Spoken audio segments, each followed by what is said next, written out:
As parents, we would do anything to protect our children. We buckle them safely in their car seats. We baby-proof our homes. But what if the unthinkable happens and your child stops breathing? CPR is a life-saving technique that can make all the difference in those crucial moments. It can feel overwhelming to think about, but knowing CPR empowers you to act quickly and potentially save your child's life. CPR doesn't require a medical degree. It's about understanding the basics and knowing what to do in an emergency. With clear instructions and a little practice, any parent can become their child's superhero. It's about taking action, staying calm, and giving your child the best chance of survival. Remember, you are capable of incredible things when it comes to your child's well-being. CPR stands for cardiopulmonary resuscitation. Don't let the big words scare you. It's a simple concept with two main actions: chest compressions and rescue breaths. When a child's heart stops beating, CPR manually keeps their blood flowing and oxygen circulating. Chest compressions involve pushing down on the chest, which mimics the heart's pumping action. This pressure helps circulate blood to vital organs like the brain. Rescue breaths provide a much-needed boost of oxygen to the lungs. By combining these two actions, CPR acts as a bridge, keeping a child alive until medical professionals arrive. Knowing when to perform CPR is just as crucial as knowing how to do it.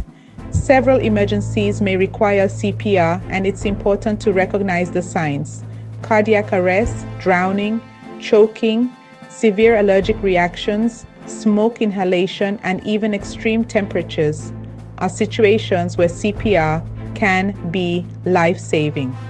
If a child suddenly collapses, stops breathing, or turns blue, it's time to act fast and start CPR. These situations are scary, but remember, you have the power to make a difference. While this guide provides essential information, nothing beats hands-on learning. Taking a certified first aid and CPR course designed specifically for infants and children is invaluable for any parent or caregiver. These courses provide practical training and build your confidence in handling emergency situations. Imagine the peace of mind knowing you have the skills to respond effectively if your child ever stops breathing. First aid courses equip you with the knowledge and practice to stay calm under pressure and provide immediate care. Don't wait for an emergency to happen. Invest in your peace of mind and empower yourself with the gift of knowing CPR. Section 5. Your step-by-step guide to child CPR. If you find yourself in a situation where a child isn't breathing, follow these steps. First, make sure the scene is safe for you and the child. Then check for responsiveness by gently tapping their shoulder and asking loudly, "Are you okay?" If there's no response, shout for help. If you're alone, call your local emergency number before starting CPR. Next, check for breathing. Look for chest movements, listen for breaths, and feel for breaths on your cheek. If the child isn't breathing or only gasping, it's time to start CPR. Remember, every second counts in these situations, but staying calm and following these steps can save a life. Section 6. Baby or child. Tailoring CPR techniques. CPR techniques differ slightly for babies under 1 year old and children over 1 year old. For babies, use 2 fingers to perform chest compressions, pushing down about 1.5 inches at a rate of 100 to 120 compressions per minute. For children over 1 year, use 1 hand for compressions, pushing down about 2 inches at the same rate. Give 2 rescue breaths after every 30 compressions for both babies and children. Remember, these are just basic guidelines. Taking a CPR course will provide you with the correct techniques and the confidence to apply them effectively. Section 7. Safety first. Assessing the scene. Before rushing to help a child who appears unresponsive, it's crucial to assess the scene for any potential dangers. Your safety is paramount. Look around for anything that could pose a threat, such as traffic, fire, or electrical hazards. If the scene is unsafe, do not put yourself at risk. Call for help immediately and wait for professionals to arrive. If you can safely reach the child, approach them cautiously and check for responsiveness. Remember, your safety is the first priority in any emergency situation. Section 8. Is your child breathing?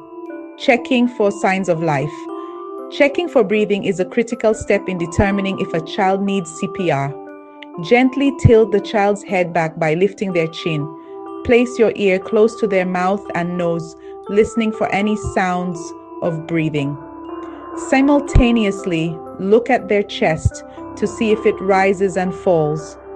You can also feel for breaths against your cheek. If you don't see, hear, or feel any signs of breathing, or if the child is only gasping for air, it's time to begin CPR. Section 9. CPR in action. Rescue breaths and chest compressions. After checking for breathing and calling for help, it's time to begin CPR. For babies, place your mouth over their nose and mouth, creating a seal. Give 2 gentle breaths, each lasting about 1 second. You should see their chest rise with each breath.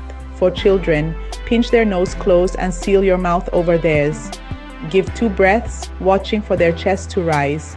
After the breaths, begin chest compressions. Remember to use the correct hand placement and depth for the child's age.